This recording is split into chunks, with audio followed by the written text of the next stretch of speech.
Hello friends, પૂજા વિદ્યાલય online teaching પ્રોગ્રામમાં અંગ્રેજી વિષય ધોરણ 11-12 સાયન્સ અને કોમર્સમાં આપનું સ્વાગત છે. મિત્રો, ડાયરેક્ટ ઇન્ડાયરેક્ટ રનિંગ ટોપિકમાં આગળ આપણે થોડોક વધુ અભ્યાસ કરીશું. મિત્રો, અત્યાર સુધી મેં તમને 1 થી 9 ભાગમાં જુદા જુદા પ્રકારના વાક્યો અને એક્ઝામ્પલ દ્વારા કઈ રીતે ઇનડાયરેક્ટ બનાવાય એ આપણે શીખ્યા. બરાબર. આજે ડાયરેક્ટ ઇનડાયરેક્ટમાં મિત્રો પાઠ 10 ભાગ 10ની આપણે ચર્ચા કરીએ છીએ. બરાબર. ભાગ 10ની આપણે ચર્ચા કરીએ છીએ. મિત્રો, પાર્ટ 10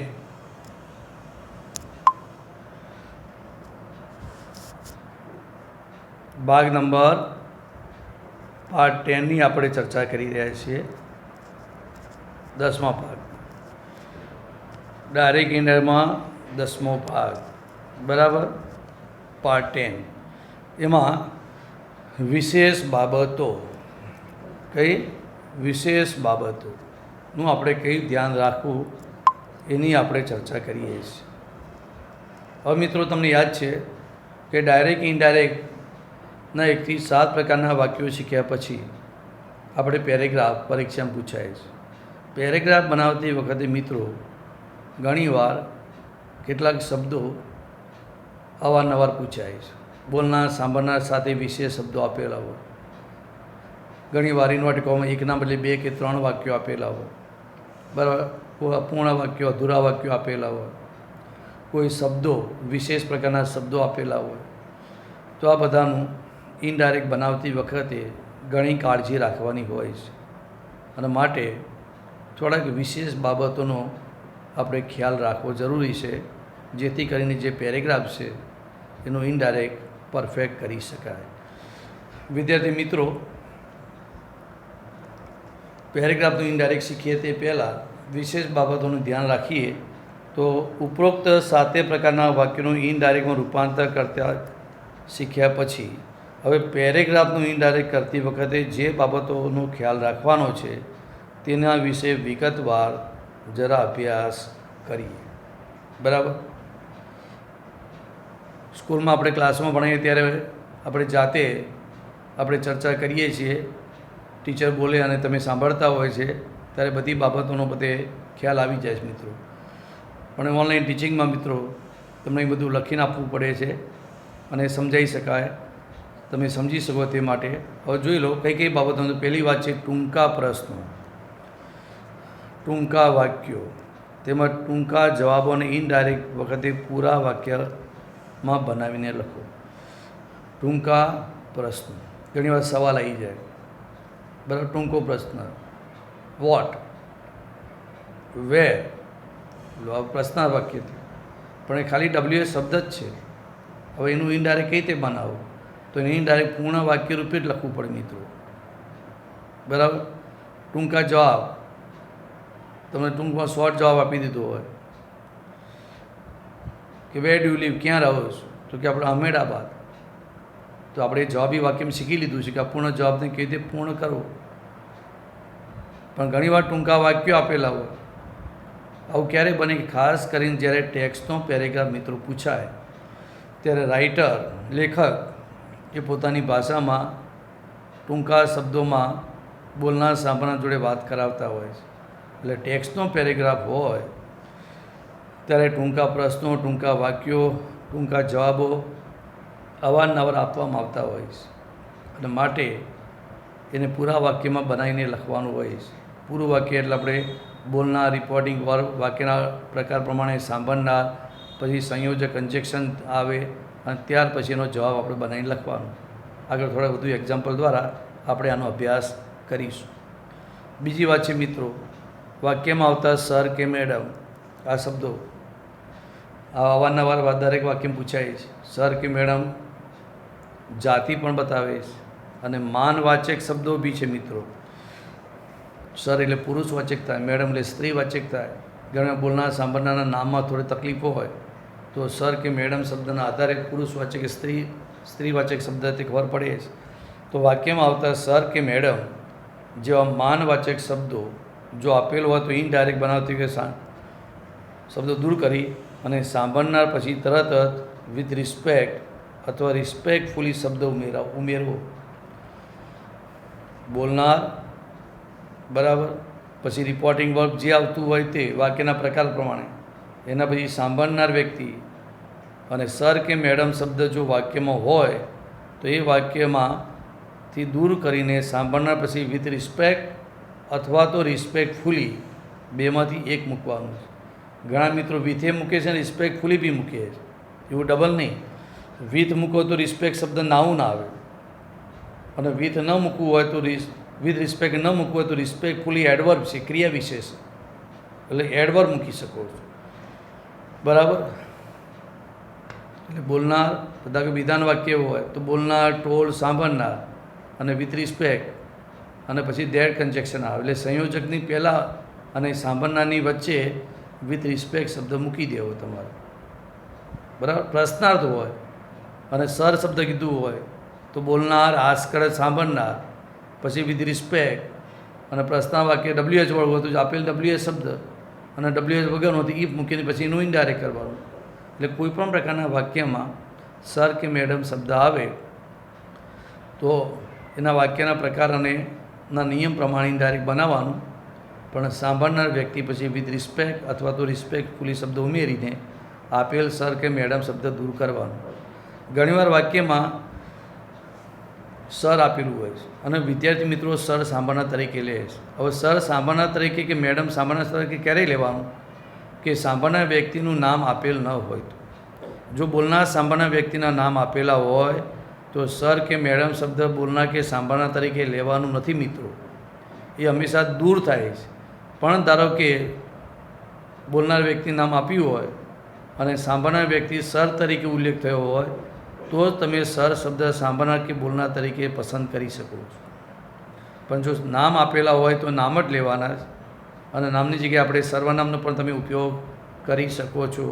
વારંવાર નામના બદલે પ્રનાઉનનો પણ ઉપયોગ બોલનાર સાંભળનાર તરીકે કરી શકે. આગળ જે ચર્ચા કરીએ છીએ આપણે મિત્રો એની, પણ આમાં યાદ રહ્યું સર કે મેડમ હોય તો સાંભળનાર પછી કોઈ પણ પ્રકારના વાક્યમાં વિથ રિસ્પેક્ટ શબ્દ એડ કરવાનું અને સર મેડમ શબ્દ તમે દૂર કરજો. ત્રીજી વાત કરીએ કે વાક્યમાં આવતા dear, my dear, darling, dear uncle, dear mom આવા જો શબ્દો આપેલા હોય, જેવા પ્રેમ સૂચક શબ્દો આપેલ હોય તો દૂર કરી સાંભળનાર પછી તરત જ વિથ લવ અથવા લવિંગલી શબ્દ ઉમેરો. પેલાની જેમ જ છે મિત્રો. વાક્યમાં dear, my dear, dear uncle, dear mom, dear father, dear papa આવા જો શબ્દો આપેલા હોય તો એ શબ્દો ઇનડાયરેક્ટ બનાવતી વખતે મિત્રો દૂર કરજો. પણ વાક્યનો ભાવ કે અર્થ જાળવવા માટે કોઈપણ પ્રકારના વાક્યનું રિપોર્ટિંગ વર્બ મૂક્યા પછી સાંભળનાર પછી વિથ લવ અથવા લવિંગલી શબ્દ ઉમેરવો. કે વિધાન વાક્ય આપ્યું છે, આમાં કીધું છે માય ડિયર, તો બોલનાર, ટોલ્ડ, સાંભળનાર, વિથ લવ અને સંયોજક તરીકે ધેટ, અને પછી એ શબ્દ માય ડિયર દૂર કરી આપેલ વાક્યનું ઇનડાયરેક્ટ કરી દેવાનું. આ એનો સીધો સાદો નિયમ છે. બરાબર. આવા શબ્દો હોય તો ખાસ ધ્યાન રાખજો મિત્રો. ત્યાર પછી આપણે ચોથા વિશેષ શબ્દની વાત કરીએ. એક જ વ્યક્તિ, આ એ મહત્ત્વની બાબત છે મિત્રો, એક જ વ્યક્તિ બે સંવાદ સાથે બોલે ત્યારે બીજા સંવાદનું વિધાન વાક્ય હોય તો, જો કયું વિધાન વાક્ય મિત્રો, બીજું વાક્ય વિધાન હોય તો ઇનડાયરેક્ટ બનાવતી વખતે એન્ડ એડેડ ધેટ મૂકીને બીજા વાક્યનું સીધું ઇનડાયરેક્ટ કરો. આ ખાસ મહત્ત્વનો નિયમ છે મિત્રો. પેરેગ્રાફમાં આ પ્રકારનું વિધાન વાક્ય આપેલું હોય તો એટલે ખબર પડી. એક જ ઇન્વર્ટેડ કોમામાં એક જ વ્યક્તિ એકથી વધારે સંવાદ બોલે, પછી પહેલું વાક્ય ગમે તે પ્રકારનું હોય, વિધાન હોય, પ્રશ્નાર્થ હોય, ઉદ્ગાર ગમે તે, પણ બીજું વાક્ય જો વિધાન આવતું હોય એ જ એક જ ઇન્વર્ટેડ કોમામાં, તો એ વિધાન વાક્યનું ઇનડાયરેક્ટનો નિયમ શું છે મિત્રો? બોલનાર, ટોલ્ડ, સાંભળનાર ધેટ અને પછી ઇનડાયરેક્ટ બનાવવું. આટલું લાંબુ ન બનાવવું હોય અને ઝડપી ઇનડાયરેક્ટ બનાવવું હોય અને જો વાક્ય વિધાન હોય તો પહેલાં વાક્યનું ઇનડાયરેક્ટ કર્યા પછી નિયમ પ્રમાણે ઇનડાયરેક્ટ કર્યા પછી એન્ડ એડેડ ધેટ મૂકીને આપેલ વિધાનનું સીધું ઇનડાયરેક્ટ કરવાનું. ક્યારે વિધાન હોય તો મિત્રો ઘણીવાર વિદ્યાર્થી મિત્રો આમાં બહુ ભૂલ કરે છે. સાંભળે છે કઈ રીતે ભૂલ કરો તમે કે પ્રશ્નાર્થ વાક્ય હોય બીજું તો બી તમે એન્ડ એડેડ ધેટ મૂકો. ઘણીવાર ઉદ્ગાર વાક્ય હોય તો બી એન્ડ એડેડ ધેટ મૂકે છે. બીજું વાક્ય વિધાન હોય, એક જ ઇન્વર્ટેડ કોમામાં બે વાક્યો આપ્યા હોય, પહેલું વાક્ય ગમે તે પ્રકારનું હોય અને બીજું વિધાન આવતું હોય તો એન્ડ એડેડ ધેટ મૂકીને ઇનડાયરેક્ટ કરી શકાય. પણ બીજું વાક્ય પ્રશ્નાર્થ હોય તો એન્ડ એડેડ ધેટ મુકાય નહીં મિત્રો. એનો પ્રશ્નાર્થનો નિયમ લાગે. બોલનાર, આજકરણ, સાંભળનાર અને WH હોય તો WH, WH વગરનું હોય તો ઇફ અને એનું ઇનડાયરેક્ટ બનાવવાનું. ખ્યાલ આવી ગયો? તમે અહીંયા ભૂલ કરો, વારંવાર ભૂલ કરો. તમે તો તમારા મનમાં એવું હોય છે કે બીજું વાક્ય આવ્યું એટલે એન્ડ એડેડ ધેટ લગાવવાનું. બીજું વાક્ય વિધાન હોય તો જ એન્ડ એડેડ ધેટ લાગે અને ના સમજણ પડે તો એન્ડ એડેડ ધેટમાં સમજણ ન પડતી હોય તો આપણો જે આગળનો નિયમ છે વિધાનનો નિયમ તમે લગાવી શકો. બોલનાર, ટોલ, સાંભળનાર, ધેટ એનો બી તમે ઉપયોગ કરી શકો છો જો એડેડમાં સમજણ ન પડે તો. પણ એન્ડ એડેડ ધેટ ક્યારે આવે? પહેલું કોઈ પણ પ્રકારનું વાક્ય બોલનાર વ્યક્તિ બોલ્યા પછી એ જ ઇન્વર્ટેડ કોમામાં બીજું વિધાન હોય તો જ એન્ડ એડેડ ધેટ મૂકવું.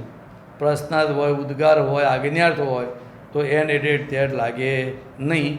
એનો જ નિયમ લાગે. એટલે દરેક પ્રકારના વાક્યને ઓળખીને જ તમારે ઇનડાયરેક્ટ બનાવવું પડે મિત્રો.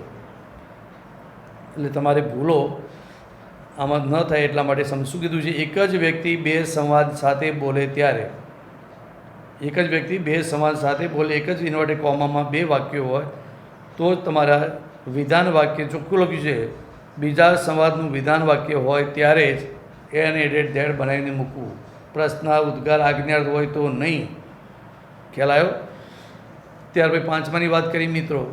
એક જ વ્યક્તિ એક જ સંવાદમાં એકથી વધારે વાક્યો બોલે તો દરેક વાક્યના પ્રકાર પ્રમાણે નવા રિપોર્ટિંગ વર્બ સાથે ફરીથી લખીને ઇનડાયરેક્ટ કરવું. એટલે આમાં શું કહે ખબર પડી? એક જ વ્યક્તિ એક કરતાં વધારે સંવાદ બોલે ઇન્વર્ટેડ કોમામાં, ધારો કે પહેલું વિધાન વાક્ય આવી ગયું, પછી તમારે ઉદ્ગાર વાક્ય આવ્યું અને ત્રીજું આજ્ઞાર્થ વાક્ય આવ્યું તો ત્રણે ત્રણ વાક્યના પ્રકાર મિત્રો અલગ થઈ ગયા. તો પહેલું વાક્ય વિધાન છે તો વિધાનનો નિયમ લગાવો, એનું ઇનડાયરેક્ટ કરો. ત્યાર પછી એન્ડ મૂકીને બીજું વાક્ય બનાવો, જે ઉદ્ગાર છે એનો નિયમ લગાવો, પછી ઉદ્ગારનું ઇનડાયરેક્ટ બનાવો અને ત્રીજું જે વાક્ય છે એનું ઇનડાયરેક્ટ બનાવતી વખતે આપણે શું મૂકવાનું? જુઓ શું કીધું મેં તમને? બીજા વાક્ય માટે એન્ડ મૂકવાનું છે. જેમ એન્ડ ધ્યાન મૂક્યું એવું એન્ડ મૂકીને પછી ઉદ્ગાર હોય તો એન્ડ, બોલનાર, એક્સક્લેમ ટુ, સાંભળનાર, ધેટ અને ઇનડાયરેક્ટ. અને ત્રીજું વાક્ય હોય તો ત્રીજા વાક્ય માટે ફૂલ સ્ટોપ કર્યા પછી ધ્યાન મૂકવાનું, THEN ધ્યાન, અને ધ્યાન સંયોજક ઉમેર્યા પછી એનું નિયમ લગાવવાનો. ધારો કે ત્રીજું વાક્ય આજ્ઞાર્થ હતું તો ધ્યાન, બોલનાર, રિપોર્ટિંગ, વર્બ અર્થ પ્રમાણે, સાંભળનાર, સંયોજક ટુ કે નોટ ટુ અને પછી એનું ઇનડાયરેક્ટ. એટલે આમાં ગેરસમજ ના થાય મિત્રો.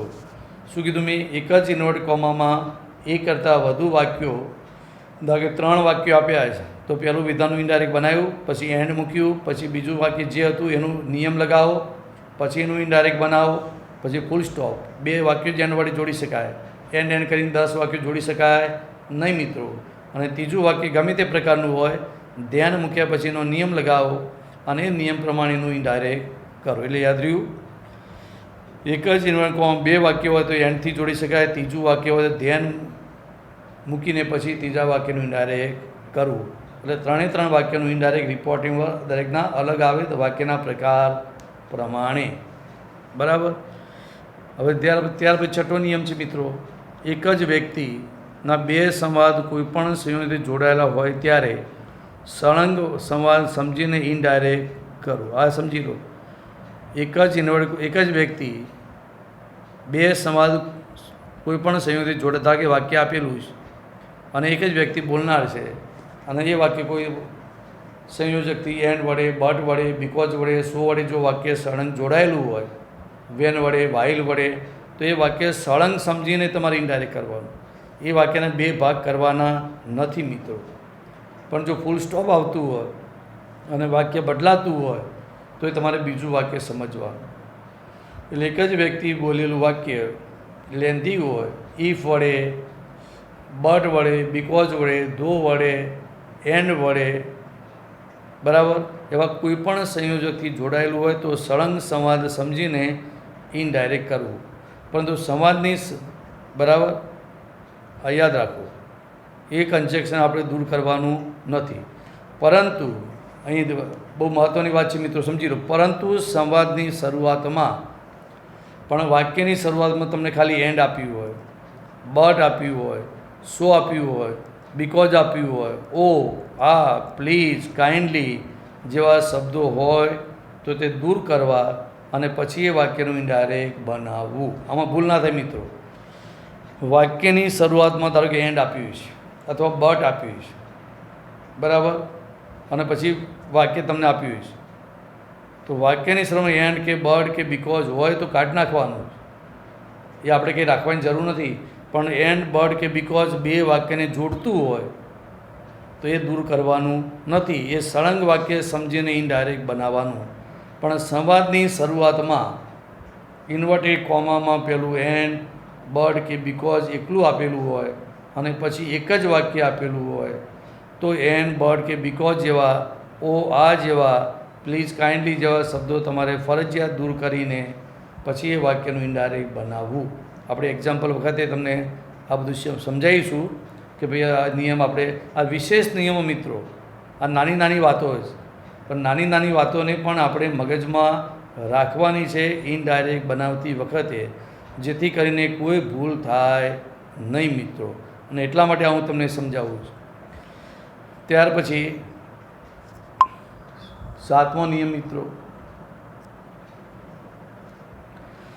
બોલનાર અને સાંભળનારના નામ વારંવાર લખવાને બદલે તેમના સ્થાને તેમના સર્વનામ એટલે કે પ્રનાઉન, કર્તા તરીકે અને કર્મ તરીકે, કર્તા કે કર્મ વિભક્તિ તરીકે નામને બદલે સર્વનામનો પણ તમે ઉપયોગ કરી શકો છો. એ તો તમે 10માં બી કરતા હતા યાદ હોય તો, પણ ઘણાને એમાં સમજણ પડતી નથી. એટલે શું કહેવા માગું છું, બોલનાર અને સાંભળનારના નામ એટલે કે નાઉન વારંવાર બોલનાર કે સાંભળનાર તરીકે લખવાને બદલે તેના સ્થાને તેમના સર્વનામ પ્રનાઉનનો તમે ઉપયોગ કરી શકો છો. તો કે મનોજ કર્તા તરીકે આપ્યું હોય તો વારંવાર મનોજ મૂકવીની જગ્યાએ તમે હી મૂકી શકો છો. મીના આપ્યું હોય તો વારંવાર દરેક વાક્યમાં બોલનાર તરીકે મીના બદલીની જગ્યાએ સી મૂકી શકો છો. બહુવચન હોય તો સ્ટુડન્ટ્સ, બોયઝ આવું વારંવાર આપ્યું હોય, ગર્લ્સ, તો એ લખવાની જગ્યાએ તમે ધેનો કર્તા તરીકે ઉપયોગ કરી શકો છો. અને આઈ પહેલો પુરુષ હોય તો આઈ હંમેશા સર્વનામ જ છે એટલે આઈનું આઈ રહી શકે છે. એટલે કર્તા તરીકે હી, સી, ધે અને આઈ આવે. પણ એ વ્યક્તિ જ્યારે સાંભળનાર બને ત્યારે મિત્રો કર્મ બની જાય છે. સાંભળનાર બને ત્યારે કર્મ બની જાય છે અને માટેનું કર્મરૂપ બનાવવું પડે. એટલે કે મનોજ હોય અને સાંભળનાર તરીકે તમે મૂકવાનું થાય તો હી ના આવે, હિમ જ કરવું પડે. મીના હોય સાંભળનાર તરીકે જ્યારે મૂકવાનું થાય તો સી ના આવે, હર જ મૂકવું પડે. બહુવચન ધે હોય બોલનાર તરીકે, પણ એ સાંભળનાર બને તો તેનું તમારે ધ્યાન થાય. અને આઈ હોય બોલનાર તરીકે પણ સાંભળનાર બને ત્યારે તમારે મી મૂકવાનું. યાદ રહ્યું? આ કર્તા વિભક્તિ છે અને આ કર્મ વિભક્તિ છે. એટલે બોલનાર તરીકે આવે ત્યારે કર્તા વિભક્તિ થઈ જાય અને સાંભળનાર આવે ત્યારે કર્મ વિભક્તિ મિત્રો થઈ જાય છે. એટલે મૂકી શકાય છે. નામ મૂકવાને બદલે વારંવાર આપણે પ્રેક્ટિસ વખતે તમને આને એક્ઝામ્પલ સમજાવીશું કે નામ વારંવાર મૂકવું એની જગ્યાએ તમે એક અથવા બે વખત નામ મૂકવા ફરજિયાત છે મિત્રો. એક અથવા બે વાક્યોમાં નામ તમારે મૂકવાના અને પછીના વાક્યોમાં તમે નામને બદલે સર્વનામનો ઉપયોગ કરી શકો. પહેલાં વાક્યથી જ તમે નામ દૂર કરીને સર્વનામનો ઉપયોગ કરી શકો નહીં. એક વખત બોલનાર વ્યક્તિ આવી જાય અને એક વખત સામાન્ય વ્યક્તિ નામ આવી ગયા પછી તમે નામને બદલે સર્વનામનો ઉપયોગ કરી શકો છો. 8મી મિત્રો વાત, જો ડાયરેક્ટ વાક્ય, બીજી એક મહત્ત્વની બાબત છે, જો ડાયરેક્ટ વાક્યમાં will you, would you, food you અથવા મેથી શરૂ થતું પ્રશ્નાર્થ વાક્ય આપેલ હોય તો એ વિનંતી સૂચક હોય તો પ્રશ્નાર્થ અથવા તો આજ્ઞાર્થ વાક્ય રૂપે પણ ઇનડાયરેક્ટ કરી શકાય છે. એનો મતલબ થયો બે રીતે ઇનડાયરેક્ટ બને. Will you, would you, food you આવું જો પ્રશ્નાર્થ વાક્ય આપ્યું હોય તો એ મોટે ભાગે વિનંતી સૂચવતું હોય, અને વિનંતી સૂચવતું હોય તો તમે પ્રશ્નાર્થના નિયમથી બનાવો તો બી ચાલે. બોલનાર, આસ્કર, સાંભળનાર, ઇફ અને એનું વિધાન કરીને ઇનડાયરેક્ટ એ પણ વેલિડ છે મિત્રો. પણ will you, would you, food you જો પ્રશ્નાર્થ વાક્ય આપેલું હોય તો ઘણીવાર પોતે ગ્રામરમાં એનો જવાબ આજ્ઞા રૂપે બનાવીને આપેલો હોય ત્યારે તમે કન્ફ્યુઝ થાઓ કે આ પ્રશ્નાર્થ છે, આનો જવાબ આ રીતે કેમ બન્યો. તો એનો આજ્ઞાર્થ વાક્ય વિનંતી સૂચક તરીકે પણ ઇનડાયરેક્ટ કરી શકાય. આજ્ઞાર્થ એટલે કઈ રીતે મિત્રો? વિનંતી એટલે બોલનાર, રિક્વેસ્ટેડ, સાંભળનાર, ટુ અને પછી will you, would you, food you પછી જે ક્રિયાપદ આવે છે એ ક્રિયાપદ સાથેનું ના અન્ય શબ્દો મૂકવાના અને આગળના will you, would you, food you છે એ આપણે દૂર કરવાનું થતું હોય છે. એટલે આ બંને રીતે ઇનડાયરેક્ટ બને. તમને ફાવે પ્રશ્નાર્થી ફાવે તો પ્રશ્નાર્થ રીતે બનાવો, અને આજ્ઞાર્થ વિનંતી રૂપે ફાવે તો એ વિનંતી રૂપે બનાવો. બંને વેલિડ છે મિત્રો. પરંતુ કદાચ will you please, food you please, would you please આપ્યું હોય તો પ્લીઝ આ એટલે વિનંતી થઈ ગઈ મિત્રો. તો બોલનાર, રિક્વેસ્ટેડ, સાંભળનાર, ટુ મૂકીને would you please, food you please દૂર કરી બાકીના બધા ક્રિયાપદ સાથેના શબ્દો તમે મૂકીને ઇનડાયરેક્ટ બનાવો તો વધારે બેટર. મોટે ભાગે ગ્રામર બુકમાં આ પ્રકારના વાક્યોનો જવાબ તરીકે વધારે ઉપયોગ થતો હોય છે. તો તમારે આ નિયમ પણ શીખવો જરૂરી છે. અને ન સમજણ પડે તો પ્રશ્નાર્થ રૂપે પણ બનાવી શકો છો અને આજ્ઞાર્થ વાક્ય રૂપે પણ બનાવી શકો છો. આજ્ઞાર્થ વાક્ય રૂપે બનાવો તો વધારે બેટર. ત્યાર પછી 9મો નિયમ મિત્રો, ટૂંકા પ્રશ્નાર્થ વાક્ય તરીકે માત્ર વાય. વાયની ચર્ચા કરું છું મિત્રો, આ ઘણીવાર પૂછાય છે. ટૂંકા પ્રશ્નાર્થ વાક્ય તરીકે માત્ર વાય શબ્દ હોય તો, એકલો વાય શબ્દ, વાય પછી સાથે શબ્દો કે વાક્ય નહીં, એકલું વાય શબ્દ આપ્યો હોય તો પૂર્ણ વાક્ય બનાવવાને બદલે ટૂંકમાં તમે બોલનાર, આસ્કર, સાંભળનાર અને ધ રીઝન શબ્દ મૂકીને વાય દૂર કરીને ઇનડાયરેક્ટ રૂપાંતર કરી શકો છો. સમજ પડે મિત્રો? માત્ર તારીખે આપ્યું છે વાય, હવે વાય આપ્યું છે અને પ્રશ્નાર્થ છે એટલે પ્રશ્નાર્થ વાક્ય થઈ ગયું મિત્રો, અને WH વાળો પ્રશ્નાર્થ થયો. એનો નિયમ ઇનડાયરેક્ટ પ્રમાણે બોલનાર, આસ્કર, સાંભળનાર વાય મૂકી ઉપર જે સવાલ જે વાય છે એ વાયની ઉપર જે પ્રકારનું વાક્ય છે, જે સવાલ છે એ વાય પછી બનાવીને આપણે રૂપાંતર કરીને વાક્યને પૂર્ણ કરવું પડે. બરાબર? અને વાક્યને તમારે પૂર્ણ કરીને ડાયરેક્ટ બનાવવું પડે. જો તમારે આવું લાંબુ પૂર્ણ વાક્ય ન બનાવવું હોય અને શોર્ટમાં બનાવવું હોય, એકલું વાય આપ્યું હોય તો તમારા ટૂંકા નિયમનો પણ ઉપયોગ કરી શકો છો. બોલનાર, આસ્કર, સાંભળનાર અને વાયની જગ્યાએ ધ રીઝન મૂકીને ફૂલ સ્ટોપ મૂકી દો તો પણ તમારું ઇનડાયરેક્ટ પૂર્ણ વાક્ય રૂપે થઈ જશે. દાખલા મેં કીધું I said to him why, I said to him why, તો I asked him the reason, આ શોર્ટમાં થઈ ગયું. I asked him the reason. પણ જો તમારે વાક્ય બનાવવું હોય પૂર્ણ વાક્ય તો આઈ આસ્કડ હિમ વાય અને ઉપરનું આખું વાક્ય મારે લાવીને ઉપરનું જે વાક્ય હતું ઇનડાયરેક્ટ એ લાવીને મૂકવું પડે. Why I was late, why I was late. તો વાક્ય મૂક્યું ઉપરથી બનાવીને મૂક્યું છે ઇનડાયરેક્ટ મેં. એ પેરેગ્રાફ વખતે તમને ખ્યાલ આવશે કે આ રીતના વાક્યો તો કઈ રીતે બને. પણ તમને આ સૌથી ઇઝી પડશે મિત્રો.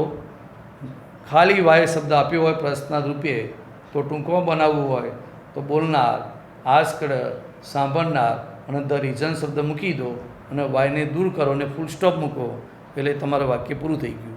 પણ ત્યાર પછી વાય પછી બીજું કોઈ વાક્ય સાથે જોડાયેલું હોય તો એનો નિયમ પ્રમાણે ઇનડાયરેક્ટ તમારે કરવાનું થાય છે મિત્રો. ત્યાર પછી 10માની વાત કરી મિત્રો, અવતરણ ચિહ્નની બહાર, ઇન્વર્ટેડ કોમાની બહારની વાત છે મિત્રો. ઇન્વર્ટેડ કોમામાં શબ્દો કે વાક્ય હોય તો એનું ઇનડાયરેક્ટ ફરજિયાત કરવું પડે. યાદ રાખજો, ઇન્વર્ટેડ કોમામાં જે શબ્દો કે વાક્યો આપ્યા છે એનું જ ઇનડાયરેક્ટ થતું હોય છે. ઇન્વર્ટેડ કોમા બહાર શબ્દો હોય તો શું છે સમજી લો. અવતરણ ચિહ્નની બહાર બોલનાર કે સાંભળનાર સાથે વિશેષ શબ્દો, શબ્દ સમૂહ, ક્રિયાપદ કે વાક્ય આપેલો હોય તો ઇનડાયરેક્ટ વખતે દૂર કરવાને બદલે બોલનાર કે સાંભળનાર સાથે યોગ્ય સ્થાને મૂકીને ઇનડાયરેક્ટ રૂપાંતર કરવું. એટલે શું કહેવા માગે સમજો મિત્રો. તો કે બોલનાર વ્યક્તિ આપીશ અને એની સાથે તમને ઇન્વર્ટેડ કોમાની બહાર વિશેષ શબ્દો આપેલા છે. તો ઇનડાયરેક્ટ બનાવતી વખતે આ વિશેષ શબ્દો કે વિશેષ ક્રિયાપદ કે વાક્ય જો તમારે આપ્યું તો ઇનડાયરેક્ટ વખતે એને વણી લઈને એનું ઇનડાયરેક્ટ ના બને, પણ ઇનડાયરેક્ટ વખતે બોલનાર સાંભળનાર સાથે રાખીને આપણે ઇનડાયરેક્ટ કરવાનું. એનું ઇનડાયરેક્ટ બનાવવા નથી, પણ આપેલ વાક્ય બેઠું તમારે લખવું પડે. ધારો કે પેરેગ્રાફ આપ્યો છે અને બોલનાર સાથે આખું એક વાક્ય તમને ઇન્વર્ટેડ કોમાની બહાર આપ્યું છે, તો તમારે વાક્ય પહેલાં લખવાનું અને લખ્યા પછી તમારે ઇન્વર્ટેડ કોમાવાળા વાક્યનું ઇનડાયરેક્ટ બનાવો. આનું ઇનડાયરેક્ટ કરવા નહીં, પણ ઇનડાયરેક્ટ પેરેગ્રાફ બનાવતી વખતે લખવું ફરજિયાત છે. બરાબર. વિશેષ શબ્દો ધારો કે તમને આપ્યું હોય ઇન્વર્ટેડ કોમામાં વાક્ય આપ્યું છે કોઈ પણ પ્રકારનું વિધાન પ્રશ્નાર્થ અને કીધું હી સેડ જોયફુલી, તો હી સેડ જોયફુલી, જોયફુલી શબ્દ આવ્યો મિત્રો, આવો ઇન્વર્ટેડ કોમાની બહાર છે બોલનારની સાથે, તો ઇનડાયરેક્ટ બનાવતી હોય જોયફુલી શબ્દ તમારે બોલનાર સાથે વણી લેવાનો છે. એટલે પહેલાં બોલનાર જોયફુલી, પછી જે રિપોર્ટિંગ વર્બ આવે તે તમારે મૂકવાનું. ધ આઈ સેડ હિમ જોયફુલી, પછી જે વાક્ય હોય તો I said I joyfully told him that replied him that, જે પ્રકારનું વાક્ય બનતું હોય તે. તો આવા શબ્દો તમારે સાથે હોય તો વણી લેવાના છે.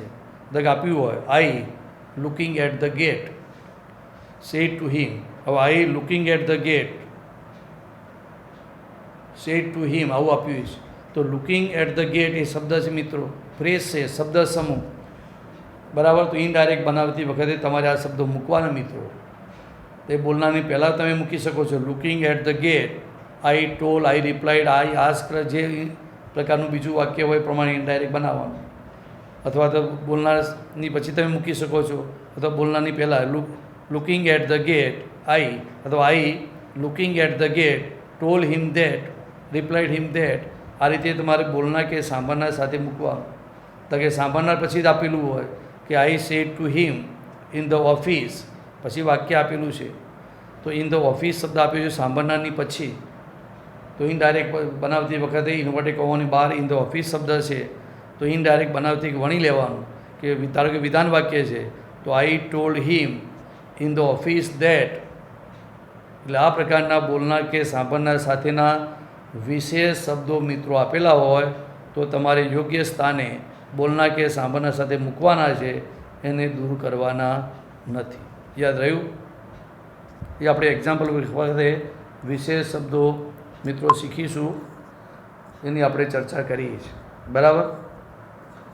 ત્યાર પછી મિત્રો આપણે આ વિશેષ 10 1થી 10 બાબતોનું તમારે ખાસ ધ્યાન રાખવાનું છે. 1થી 10 બાબતોનું ફરજિયાત ધ્યાન રાખવાનું છે. બરાબર. એટલે મેં 1થી 7 પ્રકારના વાક્યો તમને શીખવાડ્યા અને ત્યાર પછી ઇનડાયરેક્ટ પેરેગ્રાફ બનાવતા પહેલાં કઈ કઈ બાબતોનું ધ્યાન રાખવું એ મેં તમને સમજાવી દીધું મિત્રો. 10 બાબતો, અને 10 બાબતોનું ધ્યાન રાખ્યા પછી તમારે હવે વારંવાર આ બધા નિયમો યાદ રાખવાના છે અને સમજવાના છે મિત્રો. બરાબર. તો મિત્રો આ લેક્ચરમાં આટલું જ. નેક્સ્ટ લેક્ચરમાં આપણે થોડું આગળ તમને શીખવાડીશું. બરાબર. કારણ કે આપણે ધીમે ધીમે હવે પેરેગ્રાફ તરફ જઈ રહ્યા છીએ. 1થી 7 પ્રકારના વાક્યો આપણે શીખ્યા. પેરેગ્રાફ બનાવતી વખતે બોલનાર સાંભળનારની સાથે વિશેષ બાબતો હોય તો કયું ધ્યાન રાખવું, વિશેષ પ્રકારના શબ્દો ટૂંકા પ્રશ્નાર્થ વાક્યો વગેરે, કોઈ શબ્દો વિશેષ આપેલા તો કઈ રીતે આપણે ઇનડાયરેક્ટ બનાવવું, આ બધી જ બાબતોનું આપણે ધ્યાન કઈ રીતે રાખવું. સર મેડમ જેવા શબ્દો હોય, ડિયર માય ડિયર વર્ડ જેવા શબ્દો આવતા હોય. બરાબર. બોલનાર કે સાંભળનાર સાથે વિશેષ શબ્દો હોય તો એ બધી કઈ બાબતોની તકેદારી રાખવી એ મેં તમને શીખવાડી છે. અને આટલું તમે અવશ્ય યાદ રાખજો. વારંવાર બધે આની પ્રેક્ટિસ કરજો. અને આપણે હવે ધીમે ધીમે પેરેગ્રાફ તરફ આગળ વધી રહ્યા છીએ. બરાબર. આજે મિત્રો આ લેક્ચરમાં આટલું જ. અહીં આપણે સ્ટોપ કરીએ છીએ. See you again. Thank you so much, friends.